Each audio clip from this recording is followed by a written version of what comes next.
Morcha socialist unitary centre of India SUSI communist ವತಿಯಿಂದ ಇಂದು ನಮ್ಮ ಪಕ್ಷದ ಕೇಂದ್ರ ಸಮಿತಿ ಕಾರ್ಯಕರ್ತರಿರ್ತಕ್ಕಂಥ ಚುನಾವಣಾ ಆಯೋಗದ ಹೊಸ ನೀತಿ ಏನಿದೆ, ಸ್ಪೆಷಲ್ ಇಂಟೆನ್ಸಿವ್ ರಿವಿಷನ್, ಈ ಒಂದು SIR ವಿರುದ್ಧ ಇಡೀ ದೇಶದಲ್ಲಿ ಒಂದು ವಾರದ ಹೋರಾಟವನ್ನು ಸಪ್ತಾಹವನ್ನು ಹಾಕಿಕೊಂಡಿದ್ದೀವಿ.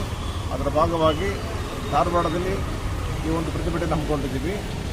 ಕೇಂದ್ರ ಚುನಾವಣಾ ಆಯೋಗ ತಂದಿರತಕ್ಕಂಥ SIR ನೀತಿ ಅದು ಈ ದೇಶದ ಬಡ ಜನಗಳ ಮತದಾನದ ಹಕ್ಕನ್ನು ಕಸಿದುಕೊಳ್ಳೋದು ಅಷ್ಟೇ ಇಲ್ಲ, ಬಡ ಜನಗಳ ಎಲ್ಲ ಮೂಲಭೂತ ಹಕ್ಕುಗಳನ್ನು ಕಸಿದುಕೊಳ್ತಕ್ಕಂಥ ಹುನ್ನಾರ ಹೊಂದಿದೆ.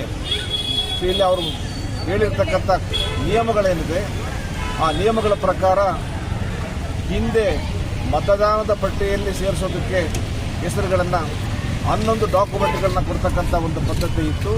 ಅದರಲ್ಲಿ ಸ್ವತಃ ಚುನಾವಣಾ ಆಯೋಗ ಹೇಳಿರ್ತಕ್ಕಂಥ ಚುನಾವಣಾ ಗುರುತಿನ ಚೀಟಿಯನ್ನು ಕೂಡ, ಆಧಾರ್ ಚೀಟಿಯನ್ನು ಕೂಡ ಒಪ್ಪಿಕೊಳ್ಳದೇನೆ ಅವರು ಮೂಲ ದಾಖಲೆಗಳನ್ನಾಗಿ 1987ರಲ್ಲಿ ಹಿಂದೆ ಹುಟ್ಟಿರ್ತಕ್ಕಂಥವ್ರು ಬರ್ತ್ ಸರ್ಟಿಫಿಕೇಟು, 2004ರಲ್ಲಿ ಹುಟ್ಟಿರ್ತಕ್ಕಂಥವ್ರು ತಂದೆ ಸರ್ಟಿಫಿಕೇಟು, ಬರ್ತ್ ಸರ್ಟಿಫಿಕೇಟು, 2004 ನಂತರ ಹುಟ್ಟಿರ್ತಕ್ಕಂಥ ತಂದೆ ತಾಯಿಗಳ ಸರ್ಟಿಫಿಕೇಟು, ಇವ್ಯಾವೂ ಕೂಡ ಈ ದೇಶದ ಬುಡಕಟ್ಟು ಜನಗಳು, ಹಳ್ಳಿ ಜನಗಳು ಇವ್ಯಾರು ಕೂಡ ಹೊಂದಿಲ್ಲ ದಾಖಲೆಗಳನ್ನು.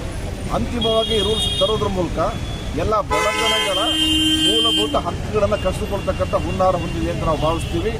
ಆದ್ದರಿಂದ ಮತದಾನದ ಹಕ್ಕಿನ ಜೊತೆಗೆ ಈ ದೇಶದ ಬಡ ಜನಗಳ ಅವರು ಹೊಂದಬೇಕಾಗಿರ್ತಕ್ಕಂಥ ಮೂಲಭೂತ ಹಕ್ಕುಗಳನ್ನು ಕಸಿದುಕೊಳ್ತಕ್ಕಂಥ ಹುನ್ನಾರ ಹೊಂದಿರೋದ್ರಿಂದ ಅಂತಿಮವಾಗಿ ಇದರ ಮೂಲಕ ಈ ದೇಶದ ನಾಗರಿಕರು ಅಲ್ಲ ಅನ್ನುವಂಥ ಒಂದು ಸಿಟಿಜನ್ಶಿಪ್ ಆಕ್ಟ್ ತರೋಕ್ಕೆ ಮೊದಲು ಹೊರಟಿದ್ರು, ಅದನ್ನು ಹೇಳ್ತಕ್ಕಂಥ ಹುನ್ನಾರ ಹೊಂದಿರೋದ್ರಿಂದ ಈ ಒಂದು SIR ನೀತಿಯನ್ನು ತೀವ್ರವಾಗಿ ನಾವು ಪಕ್ಷದಿಂದ ವಿರೋಧ ಮಾಡ್ತೀವಿ. ಇದನ್ನು ವಾಪಸ್ ತಗೊಳ್ಬೇಕು ಅಂತೇಳಿ ಜನಾಂದೋಲನವನ್ನು ಬೆಳೆಸ್ತಕ್ಕಂಥ ಪ್ರಯತ್ನ ಮಾಡ್ತೀವಿ. ಎಲ್ಲ ಈ ದೇಶದ ದುಡಿಯುವ ಜನಗಳಿಗೆ ಹೋರಾಟದಲ್ಲಿ ಭಾಗವಹಿಸಬೇಕು ಅಂತ SUSI ಪಕ್ಷದಿಂದ ಮನವಿ ಮಾಡ್ತಾ ಇದ್ದೀವಿ.